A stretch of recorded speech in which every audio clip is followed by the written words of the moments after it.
yeah, I'm loving every second of this. With the addition of Pokemon Scarlet and Violet's Indigo Disc DLC, we've gotten a handful of brand new Pokemon. But what I'm most interested in is the completion of the legendary Paradox Trios. Now I don't know exactly what we're calling them, but you know what I'm talking about. The Robotic Swords of Justice from Pokemon Violet and the Dinosaur Legendary Beast from Pokemon Scarlet. Ever since we got the first two introduced back in February of 2023, Walking Wake has actually become my favorite Pokemon of Generation 9 hands down. Being a Pokemon inspired by one of the iconic Johto legendaries, and also just being a giant dinosaur with my signature shade of blue, it felt as if this Pokemon was handcrafted for me. So now that I've made some progress in the DLC, let's gather up his buddies and assemble the dinos. While that might sound like an easy task, the way to go about it is actually yet another quest with our good friend Perrin. Since our adventures in the land of Kitakami, she's been hired as a photographer at the Blueberry Academy, so this is where she'll be staying. She's excited to see us once again, but also lets us know that she's got a hot tip on some brand new Pokemon that she'll share with us. That is after we've caught 200 Pokemon in the Blueberry Academy Pokedex. Now this is quite the undertaking. A bit of a step up from the 150 she required in the Kitakami Pokedex to track down the Blood Moon Beast. And sure, there's no shortage of brand new Pokemon to encounter here in the Terrarium, but a huge portion at the end of the Pokedex is actually made up of the returning starter Pokemon and their evolutions. And they don't even appear natively in the Terrarium until after you've upgraded the various biomes by contributing 3000 BP each. So unless you already have these guys transferred in through Pokemon Home from previous adventures, it's going to take some grinding to accomplish, which is exactly what I did. So after reunited with all the adorable little Skrunkos from playthroughs past, I had finally registered 200 Pokemon in my Pokedex and once again proven myself to Perrin. That hot tip that she had was actually some photographs of mysterious Pokemon. She shows these to us, letting us know that they're just rumors, but we might know a little something about them given that they're said to be in the Paldea region. And even though Perrin admits that these photographs could potentially be fake, astute players will know without a doubt that these are in fact depicting the remaining Paradox Pokemon somewhere in Area Zero. But the only thing that's tripping me up is where did these photos come from? Who took them? We know that Area Zero is strictly off limits to just about everyone. Briar even had to submit an application to go down there and it took a few months for it to be approved. The player with their protagonist powers and legendary ride Pokemon are the only ones who can head down there whenever they want. Anyway, based on these photos, I have a good idea of where to look. One of them seems to be at the top of a waterfall while the other is chilling in the pool at the bottom. So flying on Koraidon, I skin the perimeter of the crater and see something by one of the satellites. And oh boy, is this thing an absolute unit. Say hello to Gouging Fire, the previously unrevealed Paradox Pokemon that bears a striking resemblance to Entei, taking a lot of design elements from the Fire Legendary Beast but mixing it with a Styracosaurus. While one of the reasons I really liked Walking Wake was that it was able to keep a lot of the spirit of Suicune while still being its own thing with a different body type, Gouging Fire still looks pretty similar to Entei, so I'm not immediately in love with it, but I still really like how fearsome and monstrous it is. The size of all these guys is also really impressive and adds a lot to them. So we're able to enter a battle with this Pokemon and it's at level 75. Dude, I just love the visual of seeing these two legendary dinosaur Pokemon facing each other in battle. I can hardly even believe any of this is real. Catching it didn't take too long, so now it's time to head all the way down to the water to hopefully find our long-necked friend. And there he is, almost a little too tall. I see why it's getting a lot of the same treatment as a lone Exeggutor.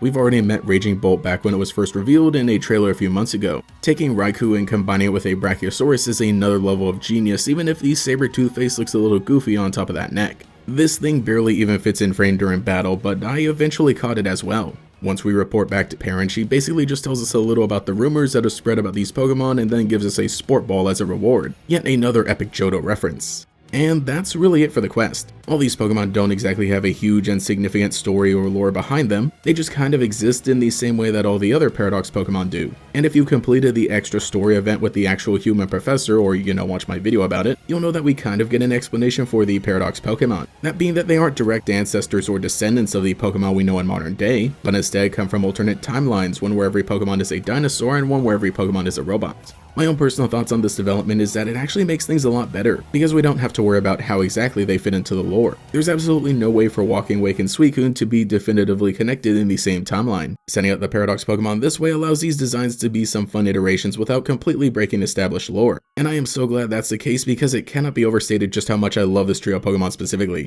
Of course, I played through Pokemon Scarlet primarily, so if you're enjoying Pokemon Violet, you'll have the same quest featuring Iron Leaves, Iron Crown, and the previously unreleased Iron Boulder. The same goes for them in terms of how they fit into the scheme of things. I'm a bigger fan of the ancient Paradox Pokemon than the future ones, but I do like how the Swords of Justice were translated into these forms, and I can't wait to obtain them when I make progress on my copy of Violet. Also, it was pretty interesting that all the way back during the post-game of Scarlet and Violet, we had the slightest glimpse of these Pokemon in the form of Efusion sketches. Again, this was something sort of explained in its own text as well as the event with the human professor, but basically, the explorers in Area 0 saw bits and pieces of each Pokemon as they were popping in and out of this timeline, and so the artist depicted what they imagined the Pokemon would be like, combining all three into one. It makes for such an interesting visual that really kept us guessing, but I'm glad that instead of getting a fusion of all three, we got them all as separate Pokemon. And on top of that, the fusions didn't spoil exactly how each of these Pokemon in the trio would look like on their own. Having them as individual Pokemon is so much more interesting. There's just so much more personality that they can all have. Since I haven't had to worry about how Paradox Pokemon are related to the modern day Pokemon they resemble, I really have been able to enjoy them as they are a lot more. And it's great because I really love these designs with how weird they can get, but also how primal they feel, the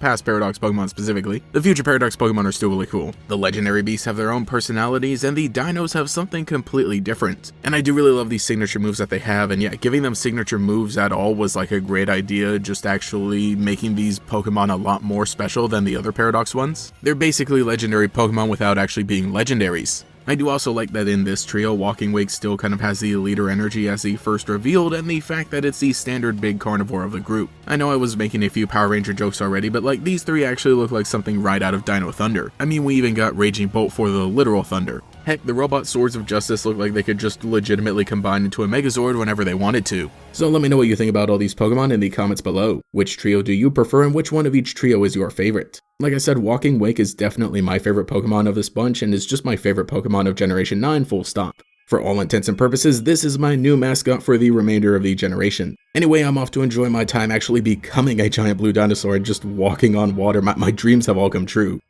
Thank you to every channel member for your continued support, especially the Great Gators. Actual Clown, Alex Switz, Andika, Cheeseburger Lasers, DeAndre, Duncaccino II, Jen Eric, It's Mr. 800, Justin Dows, Justin R, Cosmo Zero, Lockadox, Mazhar Siddiqui, McCryptid, Meme Supreme, Nomad Nobi, Oleg Studios, P, Phantom, Peel the Genius, Quago, Savion Washington, Scotty Fan Club, Sean, Tajirai, Volity, and Pastel Blood. If you would like to support, get a shout out here as well as access to emotes for comments and live streams, you can become a channel member today. We're getting so many members here on the channel that I think going into the new year, I'm not necessarily going to shout out everybody at the end of every video, but instead we'll take a random set of people to put into the shout out for that video.